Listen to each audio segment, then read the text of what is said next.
남편이 코 고는 소리에 일찍 깨버린 요리코. 얼굴 방향을 반대로 자는군요. 집 마당엔 남편이 애지중지하는 꽃밭이 있습니다.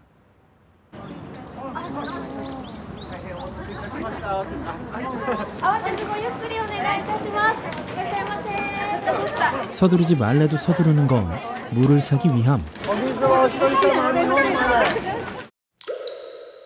지금은 3.11 동일본 대지진 직후.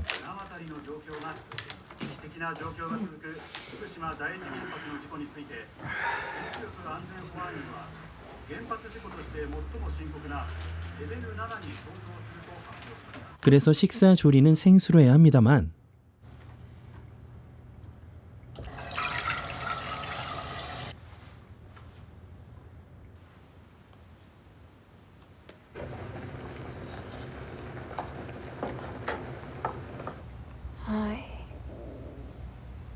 시아버지 죽이었네요.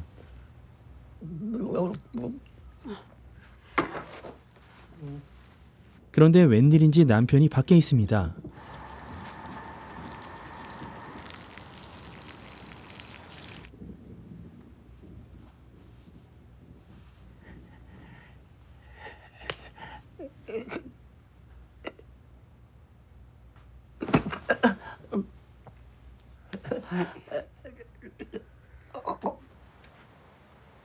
고항.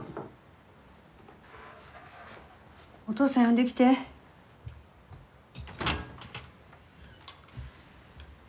いないよ。 방금까지 있었던 남편이 사라져버렸습니다.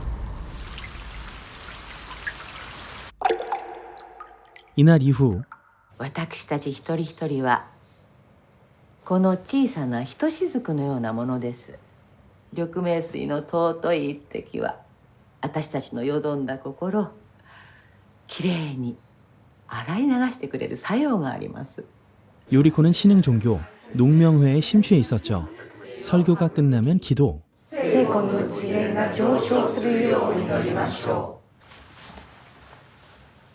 이어서 노래와 춤으로 う。一滴の水、大海に信仰あらば、恐れなし。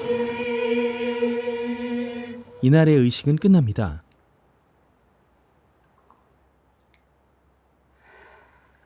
하는 일은 마트 캐셔. ありがとうございました。お待たせいたしました。このところ傷がついてるんだけどね、半額にしてくれる？すぐにお取り返します。いやいや、買いなくていいからね、半額にして。いえ、申し訳ございません。何言ってんだよ、人のことバカにしやって。申し訳ございません。 일을 마치고 집에 돌아왔는데 남편이 돌아왔습니다. 親父に線香あげたいんだけど。半年も前だけど。 남편이 가꾸던 꽃밭은 온데간데 없고 웬 가래산스이가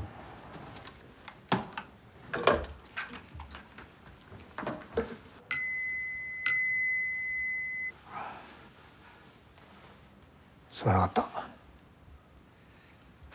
実はがんなんで。ご飯食べるの？できれば。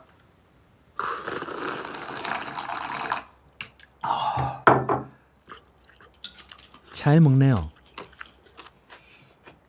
酒あるかな。お酒は飲まないから。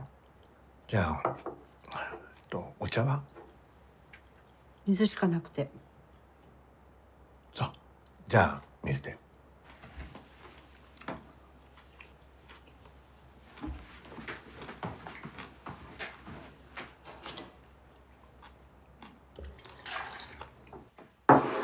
넌스톱물이야. 最後は君のところでって思って。 허허. 오.何？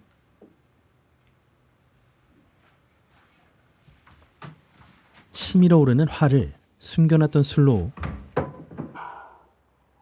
간신히 억누릅니다. 다음 날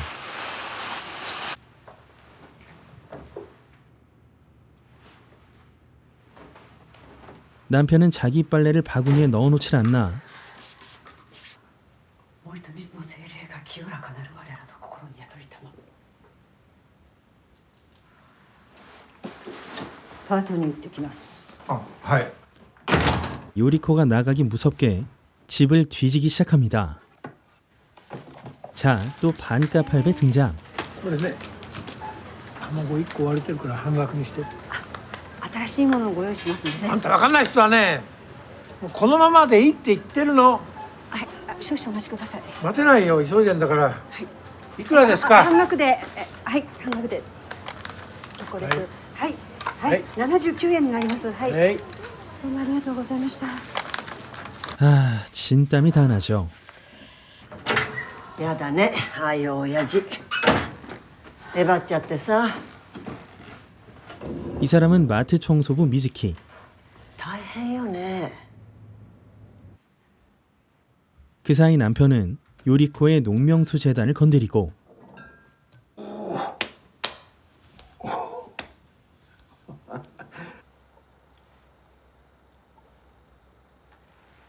손자국 제대로 찍어놨네요. 급기야 허락도 없이 농명수를 마셔버립니다. 이걸 그냥 는 꿈. 이럴 때 마음을 터놓을 곳은 농명회 뿐이었죠. 熱心な祈りは心の荒波を鎮めるのに一番。切磋琢磨いたしましょう。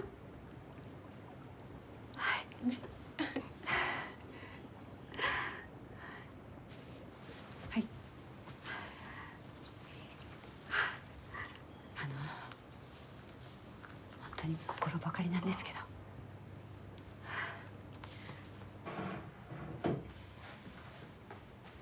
それでね、須藤さん、これ辛い時にすごく効くの。ご主人のことも大変だけど、あなた今体調の方でも辛い思いしてるんじゃない？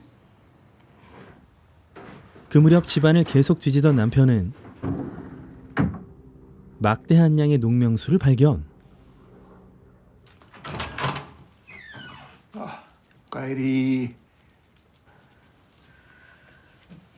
꼴도 보기 싫을 땐 한 번,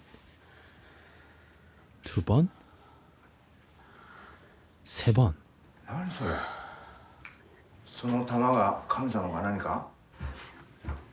まさか騙されて何百万も払ってないよね。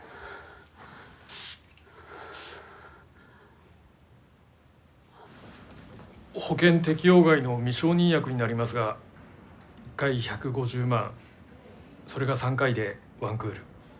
親父の遺産ってどれぐらいあんの。そういうことだったの。頼む。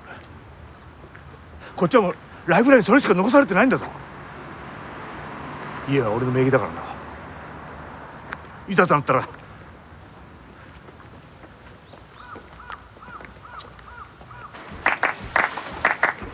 꽉 찬 스트레스는 운동으로 풀고 あれ？あなた。ああ。 청소부 미즈키를 만나 상황을 털어놓습니다. さっさと追い出しちゃいなよ。がんだって言ったって。自業自得。因果応報。とこなんて甘やかした途端つけ上がるんだから。許しちゃダメ。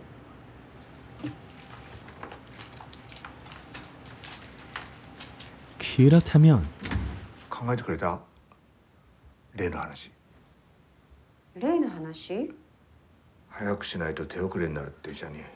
そもそも親父の遺産は俺に相続権あるんじゃん。お父さんが亡くなる前に遺言書いてもらった。そのぐらいしてもらわなきゃ。あなたが捨てたお父さんを私が見とったんだから。死ねっていうのが時間がないんだよ。時間がないんだよ。あんな水に大金使い込みやがって。騙されてるんだよ。インチキなんだよ。許してくれなくていいから助けてください。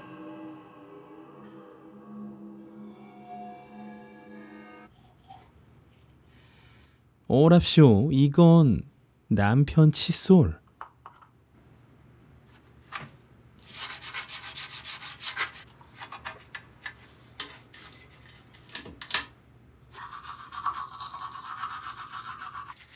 통쾌합니다.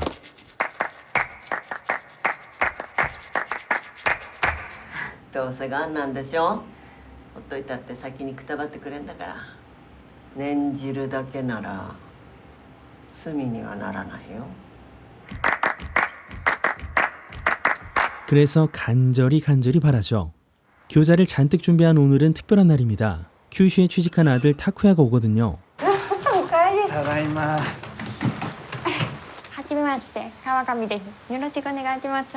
예상치 못한 여친과 말이죠. 이쪽도 예상 못했고요. 久しぶり。 또다시 일상의 파문이 잃어버린 지금, 요리코의 인생의 향방, 가족과 믿음의 끝은 파멸일까요? 구원일까요? 의미심장한 잔향이 남는 절찬리에 상영 중인 영화 파문의 진동은 지금부터니까요. 꼭 상영관에서 확인해보시기 바랍니다. 동일본 대지진, 3.11과 코로나는 일본 창작자들의 의식의 향방을 완전히 바꿔놨다고 생각합니다. 언제든 일상이 붕괴될 수 있는 무서움을 각인시켜줬거든요. 가족이 있고, 직장에서 일하고, 학교에 가고, 돌아올 집이 있고, 돌아와서 밥을 먹고, 그리고 자고, 변치 않을 것 같은 나날들, 그렇듯 당연하게 반복되는 생활이 일상입니다. 우린 이 일상이 항상 거기 있을 것처럼 믿고 살아갑니다. 그 믿음에 근거는 없지만요. 하지만 영화 초반 원전 사고로 인한 방사능 불안으로 사람들이 도쿄가 있는 관동을 탈출한다는 뉴스 이후 돌연 남편이 사라진 것처럼 직접 피해를 입지 않았어도 TV로 사실을 접한 사람들이 큰 충격을 받고 가치관이 뒤흔들렸습니다. 이렇듯 일상이라는 건 언제든 후 불듯 쉽게 날아가 버릴 수 있다는 거. 영화는 그렇게 일상이 뒤흔들리는 것과 갑자기 이유도 알 수 없이 벌어진 불합리한 사건을 수면에 이는 파문으로 이미지화합니다.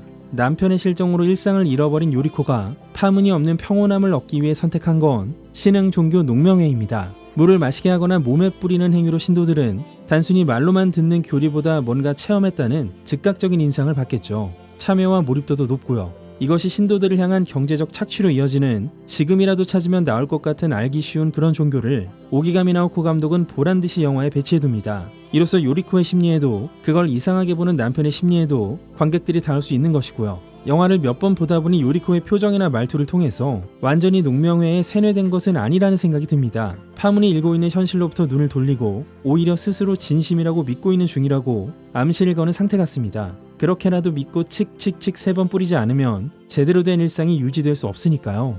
요리코와 갑자기 돌아온 남편의 감정적 단차도 상당히 큽니다. 자신이 집을 나감으로써 붕괴된 요리코의 일상은 신경도 쓰지 않고 푹 시인한 이불과 아내가 차려준 밥, 세탁 등 자신이 아내에게 내팽개쳤던 병든 아버지와 다를 게 없으나 요리코는 뚜렷한 사리를 품죠. 물론 이 영화는 일본에 살고 있는 한 중년 여성 요리코의 시점이고 이야기이기 때문에 온 세상이 요리코를 억압하고 감정이입을 하게 만드는데요. 억압이라 표현하는 건 일본이라는 나라의 사회 문제 속에서 여성이기 때문에 참고 살지만 어쩔 수 없고 참을 수 없는 것들이기 때문입니다. 영화 속에선 요리코에게 가끔 해방의 순간이 찾아옵니다만 그것이 환상이거나 환상일지도 모르게 표현된다는 점도 그 어쩔 수 없는 억압을 우회적으로 표현한다고 생각합니다. 후반쯤 아들이 돌아와 여친을 소개하자마자 요리코가 억압하는 쪽이 되는 흥미로운 반전이 있었고 예전처럼 가족들이 모여도 금세 절망이란 파도가 부딪혀오는 불온하고 불길하고 침체된 세계관은 현재 일본 사회의 분위기를 쓱 하고 잘라 들여다보는 것 같습니다. 3.11, 노인이 노인의 병수발을 드는 노노개호, 신흥 종교와 각종 차별, 가정 내에서 착취되는 중년 여성 등 혼탁한 일본 사회를 통찰하게 하는 제겐 재밌고 무섭기도 한 수작이었습니다. 부디 여러분께서도 상영관에서 감상하시길 바라며 오늘 순서는 여기서 마치겠습니다. 지금까지 기묘한 KG의 K졌습니다. がんになって帰ってきてバカでしょバカでしょ